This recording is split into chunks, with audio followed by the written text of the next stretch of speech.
بسم اللہ الرحمن الرحیم۔ 22 رجب، معجزہ حضرت امام جعفر صادق علیہ السلام۔ کسی شہر میں ایک لکڑہارا نہایت مفلس و نادار رہتا تھا۔ وہ ہر روز جنگل سے لکڑیاں کاٹ کر لاتا اور فروخت کر کے بمشکل اپنا اور اپنے بچوں کا پیٹ پالتا تھا۔ افلاس سے تنگ آ کر ایک روز اس نے اپنی بیوی سے کہا کہ برائے روزگار باہر جاتا ہوں، عجب نہیں کہ پروردگار رحم فرمائے اور ہماری مصیبت دور ہو۔ یہ کہہ کر لکڑہارا معاش کی تلاش میں دوسرے شہر گیا، لیکن بدقسمتی سے وہاں بھی تقدیر نے ساتھ نہ دیا۔ ہر وقت دل میں سوچتا کہ کچھ پیسے ہو جائیں تو اپنے شہر جاؤں اور بال بچوں کی خبر لوں، لیکن کچھ نہ ہو سکا۔ اسی فکر و پریشانی میں 12 سال بیت گئے اور اس عرصے میں نہ تو اس نے بال بچوں کو کچھ بھیجا اور نہ ان کی خبر لی۔ لکڑہارے کی بیوی اپنے خاوند کے چلے جانے کے بعد کچھ دنوں تک اسی فکر میں رہی کہ میرا خاوند خرچ بھیجے گا، لیکن جب اس نے عرصے تک خبر نہ لی اور اس بیچاری پر فاقے گزرنے لگے تو لاچار ہو کر اس نے وزیر کے محل میں جاروب کشی کی نوکری کر لی اور اپنا اور اپنے بچوں کا پیٹ پالنے لگی۔ ایک روز لکڑہاری نے خواب میں دیکھا کہ میں وزیر کے محل میں جھاڑو دے رہی ہوں کہ یکایک مولا و آقائے دو جہاں جناب حضرت امام جعفر صادق علیہ السلام اپنے اصحاب کے صحن خانہ وزیر میں تشریف لائے ہیں۔ آپ نے اپنے اصحاب کی طرف متوجہ ہو کر فرمایا، آج کیا تاریخ ہے اور کون سا مہینہ ہے؟ صحابہ نے عرض کیا، یا مولا، آج شب 22 رجب المجرب ہے۔ تب حضرت نے اپنی زبان معجز بیان سے ارشاد فرمایا کہ کوئی شخص کسی ہی مشکل میں مبتلا ہو یا کسی ایسی حاجت نے پریشان کر رکھا ہو تو حسب دستور 1.25 سیر میدے کی پوریاں پکا کر 2 کنڈوں میں رکھ کر ہمارے نام کی نذر 22 رجب بوقت صبح نماز سے فارغ ہو کر دلوائے اور حق سبحانہ و تعالیٰ کی درگاہ میں ہمارے واسطے سے حاجت طلب کرے۔ جس وقت خواب میں لکڑہاری نے حضرت کا یہ کلام سنا، اسی وقت بصدقے دل نذر کرنے کی نیت کی اور 22 رجب کی صبح نماز سے فارغ ہو کر اس نذر کو موافق کے حکم جناب امام علیہ السلام پورا کیا۔ اب ذرا لکڑہاری کے شوہر کا حال سنیے۔ یہاں تو 22 رجب المجرب بوقت صبح یہ لکڑہاری نذر امام علیہ السلام دلا رہی تھی اور وہاں لکڑہارا درخت پر چڑھا ہوا لکڑیاں کاٹ رہا تھا کہ اس کے ہاتھ سے کلہاڑی چھوٹ کر زمین پر گری۔ اس نے جو کلہاڑی کو نکالا تو دفینے کا شبہ ہوا اور اس جگہ کو اس نے کھودا تو معلوم ہوا کہ شاہی خزانہ دفن ہے۔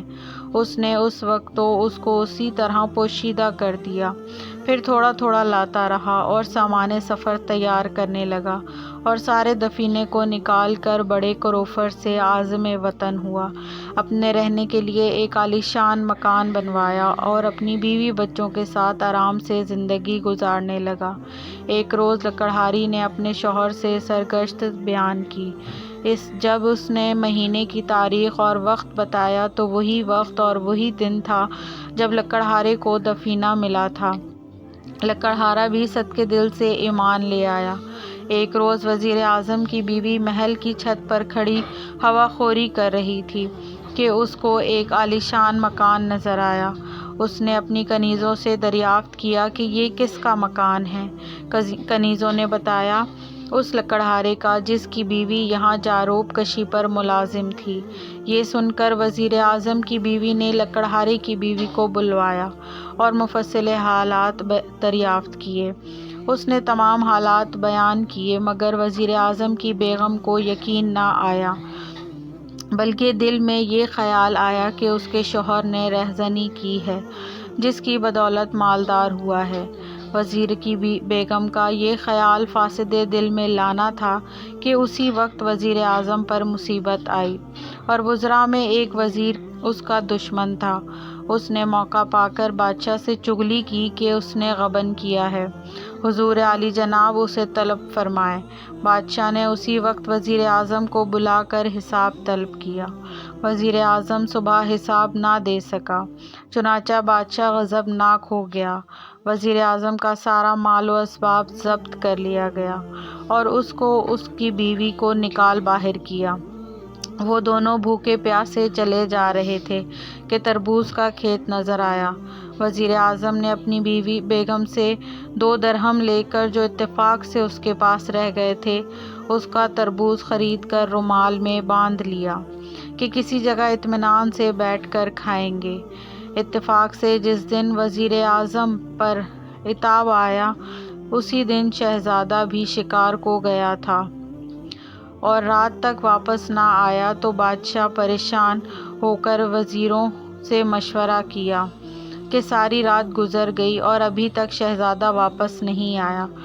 اسی وزیر نے جس نے وزیر اعظم کی چغلی کھائی تھی، بادشاہ سے عرض کیا کہ مجھے تو ایسا معلوم ہوتا ہے کہ وزیر اعظم نے باوجہ دشمنی موقع پا کر شہزادے کو قتل کر دیا۔ یہ سن کر بادشاہ نے وزیر اعظم کی گرفتاری کا حکم دے دیا۔ سپاہی گئے اور وزیر اعظم اور اس کی بیوی کو پکڑ لائے۔ اس وقت تک وزیر اعظم نے تربوز کو نہیں کھایا تھا، بلکہ اسی طرح رومال میں بندھا ہوا تھا۔ اسی حالت میں گرفتار ہو گیا۔ بادشاہ نے دیکھا کہ رومال سے سرخ خون جھلک رہا ہے۔ رومال کھول کر دکھایا گیا تو بادشاہ کی نظروں میں شہزادے کا سر نظر آیا۔ بادشاہ اپنے بیٹے کا سر دیکھ کر رونے لگا اور حکم دیا کہ رات بھر وزیر اعظم کو قید میں رکھو، صبح کو قتل کر دینا۔ وزیر اعظم اور اس کی بیوی جیل خانے بھیج دیے گئے۔ وزیر اعظم نے اپنی بیوی سے دریافت کیا کہ یہ بات ابھی تک معلوم نہ ہو سکی کہ ہم پر یہ ناگہانی مصیبت کیسے آ گئی، کون سا گناہ ہم سے ایسا سرزد ہوا ہے جس کی سزا بھگت رہے ہیں۔ اس پر وزیر اعظم کی بیگم نے لکڑہارے کا قصہ منوعن بیان کیا اور کہا، مجھے اس نظر کا حکم امام جعفر صادق کا یقین نہ آیا۔ اور وزیر اعظم نے اپنی بیوی سے کہا کہ اس سے بڑھ کر اور خطا کیا ہوگی کہ تو نے امام جعفر صادق کے حکم کو جھٹلایا۔ توبہ کر، امام کا فرمانا درست ہے۔ الغرض دونوں رات بھر گریہ وزاری کے ساتھ اپنے گناہوں کی معافی مانگتے رہے، صدقے دل سے اس نیاز کی نیت بھی کی۔ خداوند عالم نے ان کی دعا قبول کر لی اور الصبح شہزادے نے شکار سے واپس آ کر بادشاہ کی قدم بوسی حاصل کی۔ بادشاہ نے شہزادے سے دریافت کیا، اے نور چشم، تم اتنے عرصے تک کہاں رہے؟ عرض کیا، حضور، شکار نہ ملنے کی وجہ سے میں نے باغ میں قیام کیا تھا۔ بادشاہ نے شہزادے کو محل کے اندر جانے کی اجازت دی اور وزیر اعظم اور اس کی بیوی کو طلب کیا اور رومال سر کو بھی طلب کیا جس میں تربوز شہزادے کا سر نظر آیا تھا۔ اس رومال کو خود کھولا اور دیکھا کہ اس میں تربوز ہے۔ بادشاہ سخت متعجب ہوا اور وزیر اعظم سے دریافت کیا کہ کیا معاملہ ہے۔ وزیر اعظم نے جو قصہ اپنی بیوی سے سنا تھا منوعن بیان کر دیا۔ بادشاہ نے یہ سن کر لکڑہارا اور اس کی بیوی کو طلب کیا اور ان سے حالات دریافت کیے۔ انہوں نے تمام حالات بیان کر دیے، جس کو سن کر بادشاہ بھی صدقے دل سے ایمان لے آیا اور وزیر اعظم کو پھر اپنے عہدے پر فائز کر دیا اور چغل خور وزیر کو سزا دے کر نکال دیا۔ اللہ تعالیٰ ہماری مرادیں امام صادق علیہ السلام کے وسیلے سے پوری فرمائے۔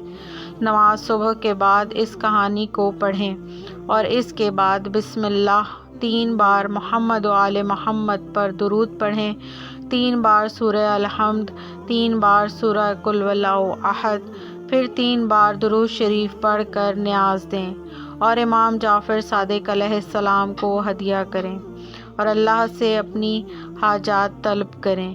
امام کا واسطہ دے کر انشاءاللہ مراد پوری ہوگی۔